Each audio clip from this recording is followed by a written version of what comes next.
డబ్బు, అనారోగ్యం, ఉద్యోగం, వ్యాపారం, అప్పులతో బాధపడుతున్నారా? మీకోసమే లాంచ్ యువర్ ఫ్యూచర్ ప్రోగ్రామ్.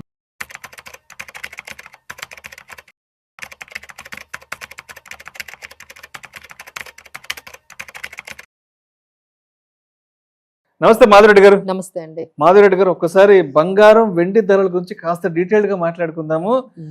బంగారం విషయానికి వస్తే 24 క్యారెట్లు 10 గ్రాముల ధర 1,13,300 దగ్గర ట్రేడ్ అవుతోంది. అంటే ఒక గ్రాము 24 క్యారెట్లు 11,330 రూపాయలు. 22 క్యారెట్ల విషయానికి వస్తే 10 గ్రాముల ద్వారా 1,02,000. అంటే 22 క్యారెట్లు 1 గ్రాము ధర 10,200, ఇంక్లూడింగ్ 3% జిఎస్టీ కలిపి మనం మాట్లాడుకుంటున్నది రిటైల్ మార్కెట్ గురించి. సిల్వర్ విషయానికి వస్తే 1 గ్రాము ధర 135 రూపాయల 20 పైసలు. అంటే 1,32,200 రూపాయలు కేజీ సిల్వర్. ఏంటి బంగారం ధరలు ఇంతలా పెరిగిపోతున్నాయి? ఆల్మోస్ట్ ఈ ఒక్క సంవత్సరంలోనే ఈ 7-8 మంత్స్ కి ఆల్మోస్ట్ ఒక 40% వరకు బంగారం ధరలు విపరీతంగా పెరగడం జరిగింది.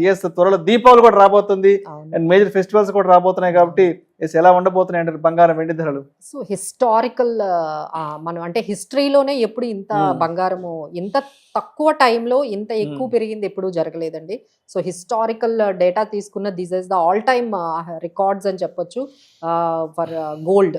సో ఇప్పుడు అందరూ కూడా అప్పట్లో గ్రాము 8,000-7,000 కొనుక్కునే వాళ్ళు ఇప్పుడు ఒకసారి వెళ్ళి ఒక్క సంవత్సరంలోనే వెళ్తే షాప్ కి మనకి అంత తేడా కనిపిస్తుందండి. 50% అండి, 50% మనకి గోల్డ్ అనేది పెరిగింది. అలానే సిల్వర్ అయితే ఇంకా అంతకు మించి అన్నట్టుగా సిల్వర్ కూడా ఒకప్పుడు 80 రూపాయలు గ్రాము, 70 రూపాయలు, 70 రూపాయలు అంటే ఎవరికైనా ఏదైనా గిఫ్ట్ ఇవ్వాలన్నా సిల్వర్ ఇచ్చేవాళ్ళు. 3,000కి మంచిగా ఐటమ్ వచ్చేది. అదంతా కూడా ఇప్పుడు అదంతా హిస్టరీ లాగా కనిపిస్తుంది. ఇప్పుడు అది కూడా 130 రూపాయలు పర్ గ్రామ్ అంటే ఇంకా ఏ ఐటమ్ కూడా కొనేటట్టుగా కనిపించట్లేదు. సో ఇప్పుడు అందరు క్వశ్చన్ ఏంటంటే ఏంటిది ఇంకా పైకే వెళ్ళిపోతుందా, ఇంకా ఏమైనా కొంచెం ఆగుతుందా అనేది క్వశ్చన్ వస్తుందండి. సో ఫస్ట్ అసలు ఎందుకు పెరిగిపోతుంది ఇంత గోల్డ్ అనేది మనం చూసుకున్నట్లయితే దేర్ కపుల్ ఆఫ్ న్యూస్ అనేది చెప్పొచ్చు అండి. ఒకటి ఏంటంటే మనం ఏం చేస్తామంటే ఇది ఇంటర్నేషనల్ ప్రైజెస్ మీద ఔన్స్ వాళ్ళు ఏం చేస్తారంటే ఔన్స్ డాలర్స్ లోని మనకి ఇంటర్నేషనల్ మార్కెట్స్ లో 3,600 ఇట్లా డాలర్స్ లోని ఇంత ఔన్స్ అని ఉంటుంది. అది మనం ఇండియన్ మార్కెట్ లో కన్వర్ట్ చేసుకునేటప్పుడు రూపీస్ లో మన డాలర్ అనేది స్ట్రెంథనింగ్ అయిపోయి రూపీ క్షీణించేస్తుంది. ఇప్పుడు మనం ఏం చేస్తాం 3,600 into 80 వేసుకునేది ఇప్పుడు 3,688 వేయాలి. సో ఇంత 88 ఇప్పుడు 89 ఇట్లా 88.45 అయిపోతుంది. సో ఎంత అయితే మనకి ఎగైనెస్ట్ డాలర్ రూపీ క్షీణిస్తుందో బంగారం అనేది ఇంకా అంత పెరిగిపోతుందండి. సో ఇది ఒక రీజన్ అయితే ఇంటర్నేషనల్ మార్కెట్లో ఇక్కడ ఉన్న అనిశ్చితి అంటే పెద్ద ఎకానమీస్ అయిన US లో చాలా అనిశ్చితి అంటే ఓవర్ డెట్ అయిపోవడము, అక్కడ అన్ఎంప్లాయ్మెంట్ కొంచెం పెరగడము, ఈ ట్రంప్ ఈ టారిఫ్స్ విధానాల వల్ల ఒకవైపు అన్సర్టనిటీ పెరగడము, ఇదంతా కూడా ఈ గోల్డ్ మీద సేఫ్టీ హెవెన్ లాగా వచ్చేస్తుందండి. సో డాలర్ డీ డాలరైజేషన్ అనేది స్టార్ట్ అయింది. సో ఈ డాలర్ చూస్తే ఎట్లా ఉంటుంది, ఇక్కడ నుంచి మనము గోల్డ్కి వెళ్ళి ఇన్వెస్ట్ చేసుకుంటే బాగుంటుంది. ఒకవైపు సెంట్రల్ బ్యాంక్స్ అన్ని కూడా ఇక్కడే ఇన్వెస్ట్ చేస్తున్నాయి. ఇవన్నీ కాకుండా మనకి ఇంకా జియో పొలిటికల్ టెన్షన్స్ అయితే అవి కంటిన్యూ అవుతూనే ఉన్నాయి. ఇంకా కొత్తగా పోలాండ్ కూడా ఈ జియో పొలిటికల్ టెన్షన్స్ లోని స్టార్ట్ అవుతూ ఉన్నాయి. అంటే అక్కడక్కడ మనకి పొలిటికల్ గా మనకి జరుగుతూ ఉన్నాయి. సో వీటన్నిటికీ మనకి ఇంపాక్ట్ ఏంటంటే ఈ గోల్డ్ పెరగడం అనేది మనకు కనిపిస్తుంది. బట్ సిల్వర్ పెరగడానికి అది రీజన్స్ వేరండి. సిల్వర్ ఏంటంటే ఇండస్ట్రియలైజేషన్ యూసేజ్ బాగా పెరిగింది. అంటే సోలార్ ఎనర్జీ అనేది ఎంత క్లీన్ ఎనర్జీ అనే కాన్సెప్ట్ ఆల్ ఓవర్ ఇండియాలోనే అంటే బిగ్గెస్ట్ ఎకానమీస్ అయినా మీరు అక్కడ US కానీ చైనా కానీ next biggest economy India. So ఇక్కడ కూడా మీరు చూసుకుంటే సోలార్ మనకి యూసేజ్ అనేది ఇప్పుడు ఇంటింటికి కూడా మీరు ఇప్పుడు సోలార్ చూస్తారు. అప్పట్లో ఏదో కమర్షియల్ గా కొన్ని ప్లేసెస్ లో సోలార్ కాన్సెప్ట్ అనేది ఇప్పుడు మీరు ప్రతి ఇంట్లో కూడా ప్రతి దీంట్లో అంటే మీరు ఏ గేటెడ్ కమ్యూనిటీ చూసినా ఇప్పుడు మా గేటెడ్ కమ్యూనిటీ అవ్వండి, ఇప్పుడు కొత్తగా వచ్చే ప్రతి గేటెడ్ కమ్యూనిటీలో కూడా సోలార్ అనేది చాలా పెట్టేసుకుంటున్నారు. రీటైల్ వరకు వచ్చేసింది. అంటే ఇండివిజువల్ లెవెల్ వరకు సోలార్ ని వాడడం అనేది వచ్చేసింది. సో అక్కడ వల్ల మనకి ఇండస్ట్రియలైజేషన్ కన్సంప్షన్ సిల్వర్ బాగా పెరుగుతుంది. ఇంకా ఈవీ అనేది next biggest thing is happening in India, that is EV అండి. ఇప్పుడు ఈవీ స్టేషన్స్ చూస్తే అన్ని చోట్ల మనకు ఉంటున్న ఈవీ కార్లు, ఈవీ 2 వీలర్స్. అంటే మన పెనిట్రేషన్ ఇప్పుడు ఏంటంటే మిగతా మనం అడ్వాన్స్డ్ కంట్రీస్ లో చూసుకుంటే ఈవీ వాడకం 40% ఉంటుంది, మన దగ్గర ఇంక ఇప్పుడు ఓన్లీ 10% ఉంటుంది. జస్ట్ ఇమాజిన్ ఇంకొక 20% పెరిగినా ఎన్ని ఈవీ వెహికల్స్ మనకి కనపడతాయి, ఎంత ఇన్ఫ్రాస్ట్రక్చర్ కావాలి. సో ఈ ఈవీ వెహికల్స్ లో కూడా మనకి ఈ సిల్వర్ అనేది యూసేజ్ కనిపిస్తుంది.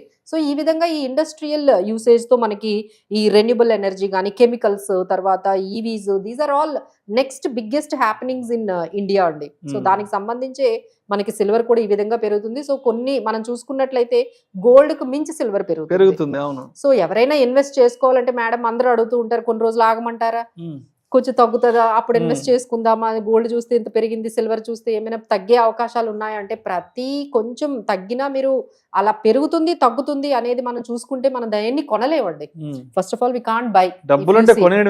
అంటే వెళ్ళి మనకి ఎంత అయితే అంత, అంటే మంత్ లో ఏదో ఒకటి గోల్డ్ గానీ సిల్వర్ గానీ మీకు ఈటీఎఫ్స్ రూపంలోనే కొనగలవండి. ఎందుకంటే ఇప్పుడు 10,000 పెట్టి గ్రాములు ఎక్కడ కొనగలవండి, ఇట్స్ వెరీ ఇంపాసిబుల్. సో అలా కాకుండా మన గోల్డ్ ఈటీఎఫ్స్ ద్వారా మీరు 1,000 రూపాయలైనా పెట్టొచ్చు, 3,000 పెట్టొచ్చు, 5,000 పెట్టొచ్చు కదండి. అంత ఈజీ అయిపోయినప్పుడు ఎవ్రీ మంత్ మనం ఎందుకు 1,000 రూపాయలు గోల్డ్ పెట్టకూడదు? అలానే మనం సిల్వర్ మీద కూడా ఒక 1,000 రూపాయలు ఎందుకు పెట్టకూడదు? మీరు ఒక ఎస్ఐపి 20,000 చేస్తున్నారంటే ఓన్లీ గోల్డ్ అండ్ సిల్వర్ కి 3,000 పెట్టండి, లేదా 5,000 పెట్టండి. అట్లీస్ట్ 10% మీరు ఖచ్చితంగా ఈ గోల్డ్ అండ్ సిల్వర్ లో పెట్టండి. మీరు అందరూ కూడా ఈ ప్రైజులను చూసి ఆశ్చర్యపోకండి. దీస్ ఆర్ ఆల్ అంటే ఒకేసారి ఇన్వెస్ట్ చేయకుండా ఎవ్రీ మంత్ మీరు ఒక హ్యాబిట్ లాగా, మనం ఎవ్రీ మంత్ ఎస్ఐపీస్ ఎలా చేస్తామండి, సో అట్లనే ఎవ్రీ మంత్ 2-3,000 మీరు ఈ గోల్డ్ అండ్ సిల్వర్ ఈటీఎఫ్స్ అయితే చాలా మార్కెట్ లో ఇప్పుడు చాలా companies AMCs gold and silver ETFs తో వచ్చాయి. So there are every big AMC is in gold and gold ETFs. మీరు ఎస్బీఐ తీసుకోండి, లేకపోతే ఐసిఐసి తీసుకోండి, Kotak, HDFC, every one is in gold ETFs లో మనకి అవైలబుల్ గా ఉన్నాయి. సిల్వర్ ఈటీఎఫ్స్ కూడా నిపాన్ సిల్వర్ ఈటీఎఫ్స్ ఉన్నాయి. అలానే ఇప్పుడు గోల్డ్ అండ్ సిల్వర్ కాంబినేషన్ కూడా వచ్చేసిందండి. అంటే చాలా మందికి ఏంటంటే కన్ఫ్యూజన్, గోల్డ్ కొనాలా సిల్వర్ కొనాలా, అసలు రెండు కొనే మనకి ఫండ్ మేనేజర్స్ వచ్చేసారు. అలాంటి ఎడల్వైజ్ మోతిలాల్ ఓస్వాల్ వాళ్ళు కూడా గోల్డ్ అండ్ సిల్వర్ ఈటీఎఫ్స్ తీసుకొచ్చేసారు. చాలా మంచి కమోడిటీస్ లో మనం ఉండాలి అనుకుంటే ఈ ఆప్షన్స్ అనేవి బెటర్ అండి.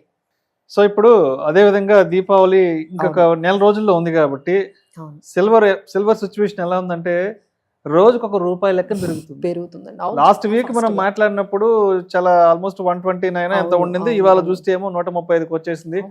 రోజుకు ₹1 లెక్కన పెరిగే అవకాశం ఉంది కాబట్టి, అండ్ దీపావళి అప్పటికి ఒక ₹150 వచ్చే అవకాశం, గ్రాము 150,000 కేజీ 150,000 అయినా మనం దీపావళికి ఆశ్చర్యపోక్కర్లేదండి. ఎందుకంటే సిచ్యువేషన్స్ అలా ఫేవరబుల్ గా చూపిస్తున్నాయి.